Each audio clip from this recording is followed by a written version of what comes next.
Buhay rider. Bakit hindi ka nalang magtrabaho ng minimum? Bakit ayaw mo mag-apply para siguradong bayad ang araw mo? Mag-employee ka na lang para save ka pa. May hiring dun, try mo mag-apply. Okay lang sa'yo kahit nasa kalsada ka? Delikado kaya yan tas araw-araw ka pa nakamotor? Sa bawat salitang sinasabi siya sa amin bilang rider, isa lang masasabi ko dyan. Saya kasi kami sa ginagawa namin, kaya kahit mahirap at delikado, papalaga namin para sa malinis na diskarte. Alam mo kung bakit mas pinili ko yan kaysa maging empleyado. Sa pagiging rider, natuto kong maging matyaga.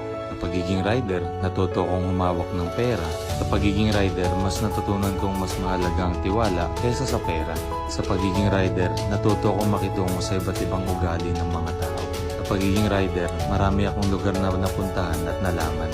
Ang sarap maging rider kasi wala kang boss. Ang sarap maging rider kasi hawak mo yung oras mo. Ang sarap maging rider kasi kapag